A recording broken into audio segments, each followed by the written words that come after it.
Hi friends. അപ്പോൾ എല്ലാവർക്കും ഇന്നത്തെ പുതിയ വീഡിയോയിലേക്ക് സ്വാഗതം. അപ്പോൾ നേരത്തെ കണ്ട വീഡിയോയുടെ സെക്കൻഡ് പാർട്ടാണ്.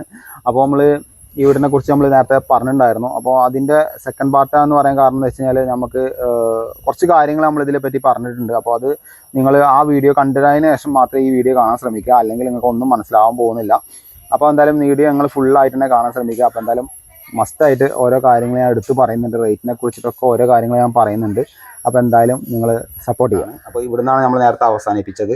അപ്പോൾ ഡി ബി നേരത്തെ പറഞ്ഞ പോലെ ഡി ബിയിൽ power D B, inverter D B, രണ്ട് തരങ്ങളായിട്ടാണ് ഡി ബി പാർട്ടിഷൻ ചെയ്തിരിക്കുന്നത്. അതേപോലെ തന്നെ നമുക്ക് ഇനി വരുന്ന സൈറ്റുകളിൽ നമുക്ക് ഡി ബികൾ ഒരു പാനലായിട്ട് ഉണ്ടാക്കുന്ന സെറ്റപ്പ് വരുന്നുണ്ട്. അപ്പോൾ അതേപോലെ തന്നെ നമുക്ക് ഇനിയിപ്പോൾ ഒരു 12 വീടിൻ്റെ ഫ്ലാറ്റിൻ്റെ വർക്ക് നടന്നുകൊണ്ടിരിക്കുന്നുണ്ട്. അതിൽ നമ്മളിപ്പോൾ ഒരു ഡി ബിയിലേക്ക് തന്നെയാണ് ചെയ്യുന്നത്. കാരണം എന്താ വെച്ച് കഴിഞ്ഞാൽ അതിൽ അത്രയും വലിയ റൂമുകളോ സെക്ഷനുകളോ കാര്യങ്ങളൊന്നും ഇല്ല. അപ്പോൾ ഒരു ഡി ബിയിൽ കൺവേർട്ട് ചെയ്തിട്ട് തന്നെ നമ്മൾ ചെയ്യുന്നത്. 2 ഐവറി പൈപ്പും വെച്ചിട്ട് തന്നെയാണ് ഡി ബിയിലും സെറ്റ് ചെയ്യുന്നത്. അപ്പോൾ അത് ഇൻവെർട്ടർ ലൈന് മറ്റുള്ള ലൈനുകൾ തമ്മിൽ കൂട്ടിമുട്ടിക്കില്ല. അതായത് ഇപ്പോൾ ഈ പൈപ്പ് കൂടി KSEBിയുടെ അതായത് പവർ സെക്ഷനിൽ കൂടി ഒരിക്കലും ഇൻവെർട്ടർ ലൈന് കയറി വരില്ല. അത് സെപ്പറേറ്റ് ആയിട്ടുള്ള പൈപ്പ് കൂടി തന്നെയാണ് കയറി വരിക. നേരത്തെ അതിനെപ്പറ്റി പറഞ്ഞതാണ്. പിന്നെ നമ്മളിവിടെ സ്വിച്ച് ബോർഡിലേക്ക് ഇറങ്ങുന്ന സമയത്ത് ശ്രദ്ധിക്കേണ്ട കുറച്ച് കാര്യങ്ങളുണ്ട്. അതുകൂടി ഞാൻ ജസ്റ്റ് പറഞ്ഞുതരാം. ഇത് ഈ വീഡിയോ കാണുന്നവർ മസ്റ്റായിട്ട് അറിവുള്ളവരാണെങ്കിൽ നിങ്ങളിത് കാണാൻ നിൽക്കരുത്. കാരണം എന്താ കഴിഞ്ഞാൽ നിങ്ങളിത് 10-20 വർഷം മുമ്പ് ചെയ്യാൻ തുടങ്ങിയെന്നൊക്കെ പറയും. പക്ഷേ പുതിയ തലമുറക്ക് നമ്മളെപ്പോലുള്ള ആൾക്കാർ ഇത് പറഞ്ഞു കൊടുക്കുമ്പോഴാണ് അവർക്ക് മനസ്സിലാക്കുക. അവർക്ക് ആരും ഇത് പറഞ്ഞു കൊടുക്കാൻ ആരും ഉണ്ടാവില്ല. ഇൻവെർട്ടർ ലൈനിലേക്ക് പോകുമ്പോൾ ഈ ഇൻവെർട്ടർ ലൈൻ ആണെങ്കിലും പവർ ലൈൻ ആണെങ്കിലും ഇതിൽ മസ്റ്റായിട്ട് ചെയ്യേണ്ടത് കാര്യം എന്ന് പറയുന്നത് സ്വിച്ച് ബോർഡ് നമ്മൾ സെറ്റ് ചെയ്യുന്ന സമയത്ത് സെപ്പറേറ്റ് ഇപ്പോൾ ഇവിടെ എന്താ ഉണ്ടാവുകയെന്ന് വെച്ച് കഴിഞ്ഞാൽ പലരും ഈ സ്വിച്ച് ബോർഡ് സെറ്റ് ചെയ്യുമ്പോൾ തന്നെ അതിൽ പവറും ലീഡും ഒക്കെപ്പാട് ഒരുമിച്ചിട്ടൊന്ന് കയറ്റും. അങ്ങനെ കയറ്റുന്ന സമയത്ത് എന്താ ഉണ്ടാവുക വെച്ച് കഴിഞ്ഞാൽ നമുക്ക് ലീഡിന് സെപ്പറേറ്റ് പൈപ്പിംഗ് ഉണ്ടാവില്ല. ഇപ്പോൾ ഇവിടെ ഈ സ്വിച്ച് ബോർഡ് തന്നെ എടുക്കുമ്പോൾ ഇതൊരു ബെഡ്റൂമിലേക്കുള്ള സ്വിച്ചാണ്. ഇത് 25 mm 20 വരുന്നുണ്ട്. അപ്പോൾ ഇതിൽ 2 പൈപ്പ് ഇടാൻ കാരണം ഒന്ന് പവർ വരാനും അതേപോലെ ഒന്ന് ലീഡുകൾ വരാനാണ്. ഇത് ലീഡുകൾ വരാൻ വേണ്ടിയിട്ടാണ്, ഇത് പവർ വരാനുള്ളതാണ്. അപ്പോൾ 2 പൈപ്പ് ഇടുകയാണ് നല്ലത്. കൂടുതൽ പൈപ്പ് ഉണ്ടെങ്കിൽ കൂടുതൽ പൈപ്പാണ്. ഓരോ ആവശ്യങ്ങൾക്കാണ് നമ്മൾ വയറിൻ്റെ എണ്ണവും ഇതൊക്കെ നോക്കിയിട്ടാണ് പൈപ്പുകൾ ഇടുന്നത് കേട്ടോ. അത് ഞാൻ നേരത്തെ വീഡിയോയിൽ പറഞ്ഞതാണ്. എത്ര വയർ വരുന്നുണ്ടോ മാക്സിമം 7 വയറാണ് ഒരു 20 mm പൈപ്പ് കൂടി വരാൻ പാടുള്ളൂ. അത് നമ്മളിവിടെ നോക്കിയിട്ട് തന്നെയാണ്, എല്ലാ കാൽക്കുലേഷൻ നോക്കിയിട്ടാണ് നമ്മളിവിടെ വയറുകൾ ഇട്ട് വെച്ചിരിക്കുന്നത്. ഇവിടെ ചെറിയൊരു കമ്പ്യൂട്ടറിൻ്റെ പ്ലഗ് വരുന്നുണ്ട്. അപ്പോൾ ഇതൊക്കെയാണ് നമ്മൾ നേരത്തെ നോക്കി എല്ലാം എത്ര വയർ വരുന്നുണ്ട് എല്ലാം കൺഫേം ആക്കി ഇതിന് ശേഷമാണ് നമ്മൾ ഓരോന്ന് ചെയ്യുന്നത്. അപ്പോൾ വയർ വെട്ടിപ്പൊളിക്കുന്ന സമയത്ത് ഏറ്റവും കൂടുതൽ ശ്രദ്ധിക്കേണ്ട ഒരു കാര്യം എന്ന് പറയുന്നത് എത്രത്തോളം പൈപ്പ് കൂടി വയർ വരുന്നത്, അതിൻ്റെ കാര്യങ്ങൾ എങ്ങനെയൊക്കെയാണ് എന്നൊക്കെ മസ്റ്റായിട്ട് നമ്മളെല്ലാവരും ഓരോരുത്തരും വാച്ച് ചെയ്യുമ്പോഴാണ് നമ്മളെ വയറിങ്ങിൽ വരുന്ന കുറച്ച് ക്വാളിറ്റി അതേപോലെ അപ്ഡേഷനൊക്കെ നമുക്ക് പെട്ടെന്ന് മനസ്സിലാക്കാൻ പറ്റുക. ഇത് മുകളിലേക്ക് വരുന്നൊരു ഡി ബി ആണ്. ഇതിൽ ഇൻവെർട്ടറും പവറും 2 DB വെച്ചിട്ടില്ല. കാരണം 2 ബെഡ്റൂമാണ് ഇവിടെ വരുന്നത്. 2 സെക്ഷനും അതിൻ്റെ ഉള്ളിലേക്ക് തന്നെയാണ് വരുന്നത്.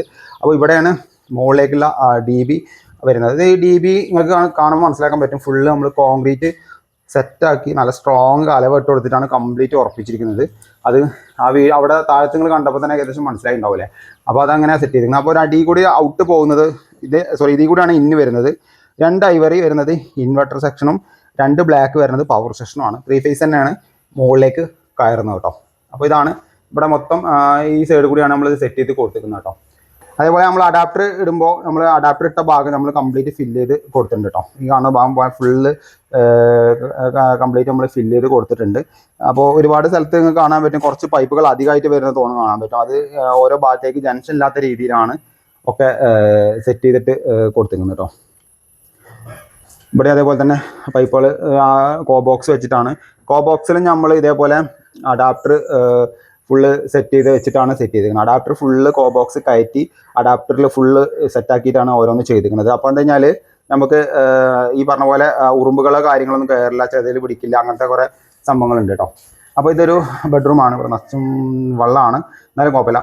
ഇത് കാണുന്നത് ഇവിടെ എന്താ പ്രശ്നം വെച്ച് കഴിഞ്ഞാൽ ഈ ജനൽ ഹൈറ്റ് കമ്മിയായതുകൊണ്ട് ഇതിൻ്റെ 2 വേ സ്വിച്ചിൻ്റെ ഹൈറ്റ് കാണുന്ന ഭാഗത്താണ് വരിക, പൈപ്പിട്ട ഭാഗത്താണ് വരിക. അപ്പോൾ അവിടെ നമുക്ക് ഇനി ഇന്റീരിയർ വർക്ക് ചെയ്യുന്ന സമയത്ത് അവിടെ ഒരു ബോക്സ് അടിച്ചിരുന്നാണ് പറഞ്ഞത്. അപ്പോൾ ആ ബോക്സിൻ്റെ ബാക്കിൽ നമ്മളൊരു അതിൻ്റെ 8 MB ബോക്സ് സ്ക്രൂ ചെയ്തിട്ട് സെറ്റ് ചെയ്യാന്നുള്ള ഒരു പ്ലാനാണ്. നേരിട്ട് ബാക്കിൽ കൊടുക്കാതെ നേരിട്ട് മെറ്റൽ ബോക്സിൻ്റെ ഉള്ളിൽ തന്നെ സെറ്റ് ചെയ്യണം എന്നുള്ള പ്ലാൻ ഉണ്ട്. അതിപ്പോൾ ചെയ്യുന്ന സമയത്ത് ഞാൻ എന്തായാലും ചെയ്യാം. അതേപോലെ തന്നെ ഒരുപാട് പേര് ചോദിച്ചൊരു പ്രശ്നം നമുക്ക് ഈ എ സിയുടെ കാര്യത്തിലാണ് എന്നെ ഒരുപാട് പേര് കളിയാക്കിയിട്ടുണ്ടായിരുന്നത്.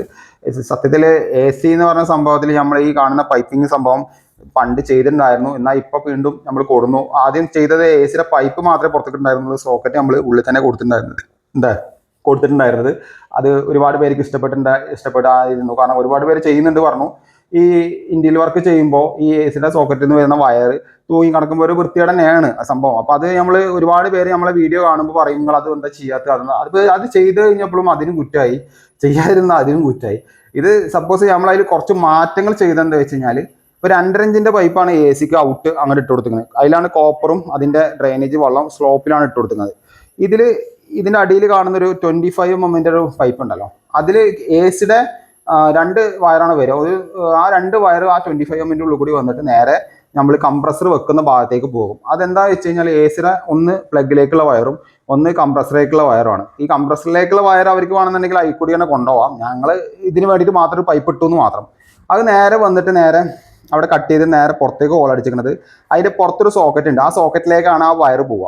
അത് നമ്മൾ കുത്തി കൊടുക്കുന്നത് നേരെ ഈ DP സ്വിച്ചിലേക്കാണ്. DP സ്വിച്ച് എന്ന് പറയുമ്പോൾ നമുക്ക് ഈ DP സ്വിച്ച് കൊടുക്കുന്നതുകൊണ്ട് ഒരു ഗുണം എന്ന് പറഞ്ഞു കഴിഞ്ഞാൽ, ഇപ്പോൾ 16 amps കൊടുത്തു കഴിഞ്ഞാൽ ഒരു ലീക്കേജ് അവിടെ സംഭവിച്ചു കഴിഞ്ഞാൽ, ന്യൂട്രും എർത്തും ലീക്കേജ് സംഭവിച്ചു കഴിഞ്ഞാൽ RCCB ട്രിപ്പ് ആവും. ഈ DP സ്വിച്ച് കൊടുക്കുമ്പോൾ അവിടെ ന്യൂട്രൽ ഓൾറെഡി കട്ടാവും. അപ്പോൾ അവിടെ RCCB ട്രിപ്പിംഗ് സൈസ് നമുക്ക് കംപ്ലൈന്റ് കണ്ടുപിടിക്കാനും ഒരു വർക്കിൽ എങ്ങനെ വന്ന് പെട്ടെന്ന് കംപ്ലൈന്റ് കണ്ടുപിടിക്കാനൊക്കെ എളുപ്പമാവും. മറ്റേത് ആ ന്യൂട്രൽ അവിടെ കൊടുത്തില്ല എന്നുണ്ടെങ്കിൽ, നിങ്ങൾ 16 amps കൊടുത്തു അല്ലെങ്കിൽ 20 amps കൊടുത്തു എന്നുണ്ടെങ്കിൽ എന്താ ഉണ്ടാവുക വെച്ച് കഴിഞ്ഞാൽ, ന്യൂട്രൽ ഓൾറെഡി ലിങ്ക് ആയിരിക്കും. എ സിയിൽ എപ്പോഴും വരുന്നൊരു കംപ്ലൈന്റ് ലീക്കേജ് ആണ്.